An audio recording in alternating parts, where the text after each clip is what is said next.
ต่อนะพี่น้องเนาะอันนี้แหละเขาเนาะตายย้อนหีกับตายย้อนค่อยพ่อแม่เลี้ยงมาดีบ่เคยตบบ่เคยตีบ่สุดท้ายมาตายย้อนหีกับย้อนค่อยพี่น้องสบายดีพี่น้องสวัสดีค่ะพี่น้องจ๋ามาพบพอกับซ่องสาวตุ๊กชาแนลอีกคือเก่าเด้อมาพบพอกันอยู่ที่โซฟาคือเก่าเด้อพี่น้องและมื้อนี้พี่น้องอากาศอยู่ที่บ้านของสาวตุ๊กร้อนพี่น้องร้อนอบอ้าวยามออกไปข้างนอกนี่รู้สึกคือแบบว่าหน้าสิไหม้ผิวสิไหม้เลยเนาะพี่น้องออกไปบ่ได้เลยพี่น้องอากาศนะ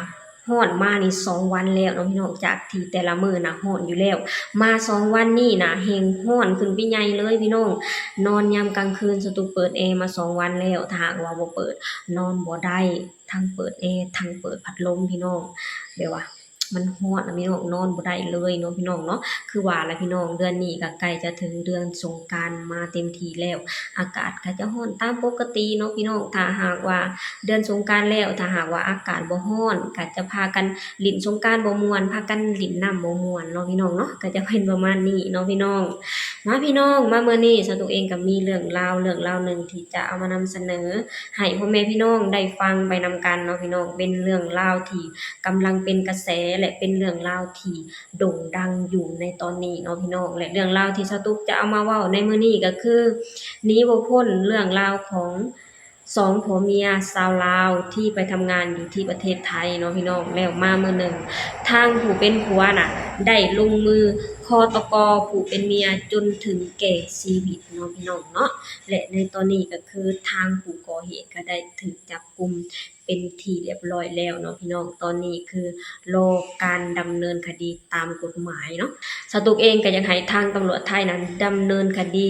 ให้ถึงที่สุดเนาะพี่น้องให้สมกับที่ได้กระทำลายชีวิตของผู้หญิงคนหนึ่งเนาะพี่น้องเนาะสาวตุ๊กเองก็ต้องขอแสดงความเสียใจนำครอบครัวของผู้เสียชีวิตเด้อแล้วส่วนร่างของน้องแรมเนาะพี่น้องก็คือสาวตุ๊กเองก็ได้เห็นข่าวในหลายๆข่าวแล้วก็ได้เห็นทาง PFC เนาะพี่น้องเพิ่นก็ได้เม้นมาบอกสาวตุ๊กว่าทางแบบว่าครอบครัวของน้องแรมน่ะบางข่าวก็คือบอกว่าจะส่ง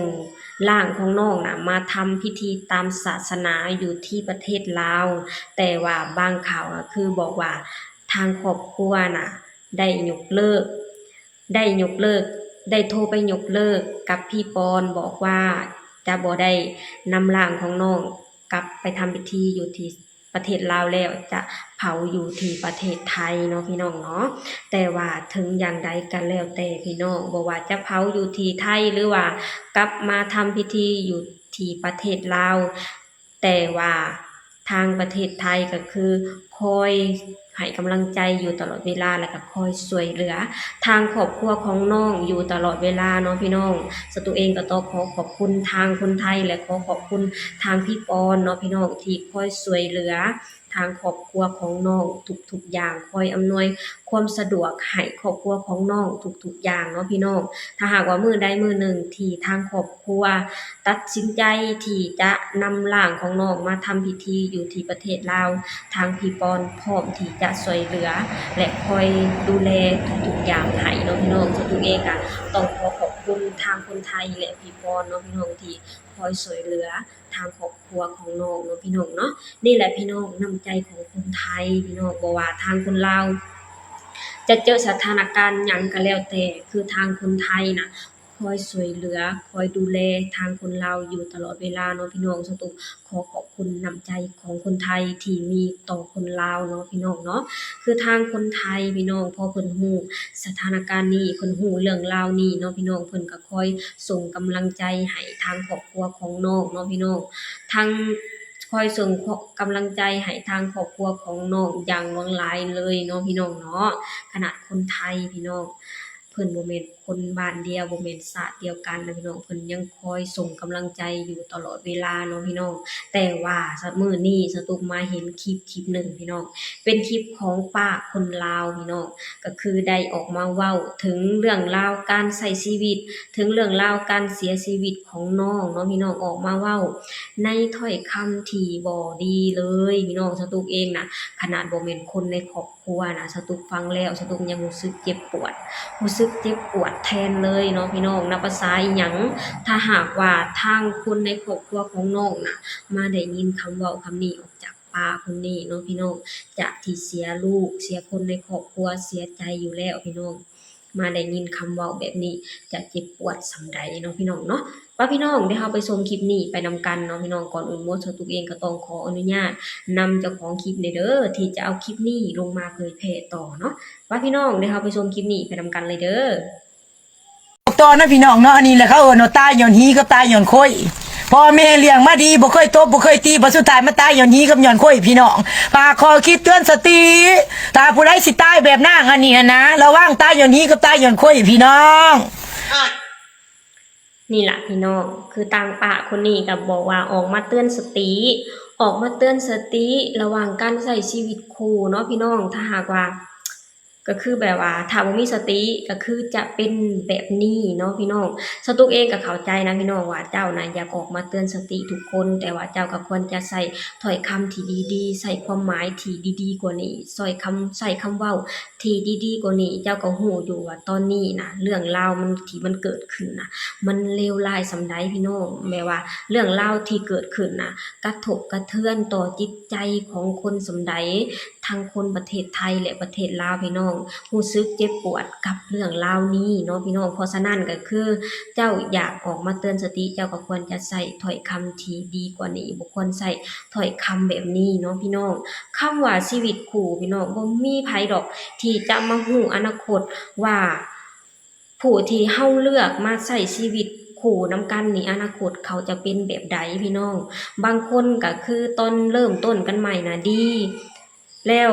ต่อไปก็คือดีก็คือเป็นความโชคดีของคนคนนั้นเนาะพี่น้องแต่ว่าบางคู่ก็เริ่มต้นกันน่ะดีแต่ว่าต่อไปเกิดเรื่องราวที่เลวร้ายขึ้นมานะพี่น้องคือแบบว่าเฮาบ่สามารถรู้อนาคตของชีวิตคู่ของไผได้เลยเนาะพี่น้องว่าอนาคตจะเป็นแบบใดเนาะพี่น้องเนาะเพราะฉะนั้นเจ้าอยากออกมาเตือนสติก็คือเจ้าก็ควรจะใช้ถ้อยคำที่ดีกว่านี้บ่ควรจะมาใช้ถ้อยคำที่แบบว่าทำร้ายจิตใจของครอบครัวของน้องถึงขนาดนี้เนาะพี่น้องถ้าขนาดสตุกน่ะบ่แม่นคนในครอบครัวได้ยินคำเว้าของเจ้าน่ะสตุกยังรู้สึกเจ็บปวดแบบว่าเจ็บปวดหัวใจเลยเนาะพี่น้องนับภาษาอิหยังที่คนในครอบครัวของน้องน่ะจากที่เสียใจจากการจากไปของน้องและอยู่แล้วนะพอมาได้ยินคำเว้าแบบนี้มาเห็นคำเว้าแบบนี้ทางครอบครัวจะรู้สึกแบบใดเนาะพี่น้องเพราะฉะนั้นเจ้าก็ควรจะคิดดีๆคิดไตร่ตรองออกมาดีๆว่าสิ่งใดที่เจ้าควรเว้าและสิ่งใดที่เจ้าบ่ควรเว้าเนาะพี่น้องเรื่องเริ่มดังขึ้นมาเนาะพี่น้องทางช่อง YouTube หลายๆช่องทางเฟซหลายๆเฟซได้เอาลงมาเนาะพี่น้องพอทางป้าคนนี้เห็นคลิปของตัวเองนั้นเริ่มดังเริ่มแบบว่าหลายๆช่องเอาลงไปเฮ็ดซึ่งแต่ละช่องก็บ่พอใจในสิ่งที่ป้าคนนี้ได้เว้าลงไปเนาะพี่น้องเพิ่นก็ได้ออกมาขอโทษสังคมเพิ่นบอกว่าบ่ได้มีเจตนาที่จะพาดพิงถึงครอบครัวของน้องเนาะพี่น้องเนาะไปพี่น้องเดี๋ยวเราไปชมคลิปนี้ไปนำกันเลยเด้อหลงผิดวอนสังคมหลงผิดวอนสังคมจงอโหสิกรรมให้ข้าพเจ้าเพราะว่าข้าพเจ้านะหลงผิดไปแล้วขาดสติย้อนเสพข่าวโดยที่ข้าพเจ้านะขาดสติลินโซเชียลเกินไปเฮ็ดให้ข้าพเจ้าหลงผิดด้วยคำเว้าบ่สุภาพแต่เจตนาดีอยากเตือนสติสังคมว่าชีวิตคนเฮามันสั้นพี่น้องเพราะฉะนั้นข้าพเจ้าก็เลยมาขอกราบขอโทษที่ข้าพเจ้าบ่ได้เจตนาสิไปพาดพิงถึงครอบครัวผู้ที่เสียหายกับ10 นิ้วขออโหสิกรรมให้ข้าพเจ้าในการผิดครั้งนี้ข้าพเจ้าบ่ได้เจตนามุ่งร้ายกับครอบครัวผู้ที่ถือกระทบให้เห็นใจข้าพเจ้าย้อนข้าพเจ้าขาดสติเฮ็ดให้ข้าพเจ้าเสื่อมเสียทั้งหน้าตาภาพพจน์ครอบครัวและประเทศชาติบ้านเมืองขอขอบใจพี่น้องนี่ล่ะพี่น้องพอเรื่องดังเรื่องเริ่มแดงขึ้นมาทางป้าคนนี้ก็ได้ออกมาขอโทษทางสังคมเพิ่นบอกว่าเพิ่นหลงผิดเล่นโซเชียลจนเกินไปเสพข่าวจนเกินไป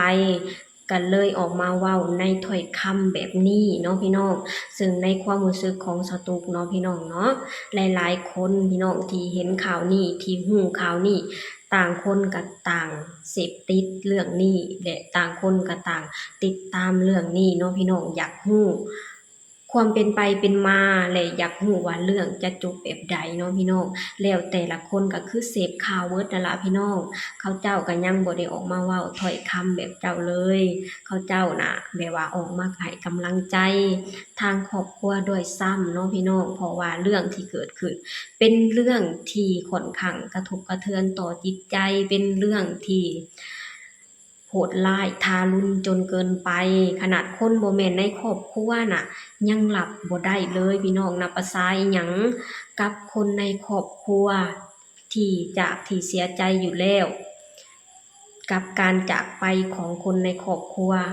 แล้วมาได้ยินคำเว้าจากป้าคนนี้เขาเจ้าจะเจ็บปวดและเสียใจส่ำใดเนาะพี่น้องเนาะคือแบบว่าทางป้าเพิ่นก็แบบว่าการที่เพิ่นออกแบบว่าเพิ่นรู้สึกผิดเนาะพี่น้องเพิ่นรู้ผิด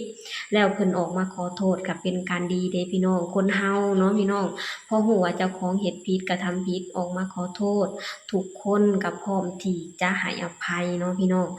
คือสาวตุกเองก็ยอมรับว่าพอได้ยินคำออกมาขอโทษจากป้าคนนี้ก็ยอมรับว่าพร้อมที่จะให้อภัยเนาะพี่น้องถามว่าให้อภัยในตอนนี้บ่คือแบบว่าเรื่องมันเพิ่งจะเกิดขึ้นเนาะพี่น้องแล้วก็เรื่องที่เกิดขึ้นก็คือค่อนข้างกระทบกระเทือนจิตใจบ่น้อยเลยเนาะพี่น้องถามว่าให้อภัยได้บ่ให้อภัยได้เนาะพี่น้องแต่ว่าต้องใช้เวลาเนาะพี่น้องเนาะเพราะว่าเรื่องที่เกิดขึ้นแสนที่จะเจ็บปวดหัวใจเนาะพี่น้องเนาะนี่แหละพี่น้องสตุกเองก็พาพ่อแม่พี่น้องมาชมคลิปของป้าคนหนึ่งเนาะพี่น้องที่เพิ่นเองก็ได้ออกมาแบบว่าได้ออกมาเตือนสติกับการใช้ชีวิตของชีวิตคู่เนาะพี่น้องแต่ว่าเพิ่นหลงใช้คำเว้าที่ผิดพลาดไปเนาะพี่น้องเพิ่นเองก็ได้ออกมาขอโทษเป็นที่เรียบร้อยแล้วเนาะพี่น้องซึ่งสตุกก็เชื่อได้เลยนะพี่น้องว่าทุกคนที่พอได้เห็นคำเว้าของป้าคนนี้หรือได้เห็นคำขอโทษจากป้าคนนี้ทุกคนพร้อมที่จะให้อภัยเนาะพี่น้องแต่ว่าถามว่าให้ตอนนี้บ่เรื่องเพิ่งจะเกิดขึ้นเนาะพี่น้องเนาะก็คือต้องใช้เวลาเนาะพี่น้องเพราะฉะนั้นตัวเองก็อยากให้ทุกคนเนาะพี่น้องเบิ่งป้าคนนี้เป็นตัวอย่างแบบว่าควรคิดก่อนที่จะเว้าเนาะพี่น้องบ่ควรเว้าก่อนที่จะคิดเนาะพี่น้องเพราะว่าสิ่งที่เว้าออกมาน่ะมันก็ส่งผลเสียต่อทั้งตัวเองและต่อคนที่เจ้าเว้าออกมาเนาะพี่น้องเพราะฉะนั้นก็คือควรมีสติในการเว้าเนาะพี่น้องเนาะโอเคพี่น้องสำหรับคลิปนี้สตุกเองก็จะขอจบลงเท่านี้ก่อนเด้อฝากให้พี่น้องช่วยกดไลค์กดแชร์กดติดตามในช่องสาวตุก Channel หน่อยเด้อสบายดีสวัสดีค่ะ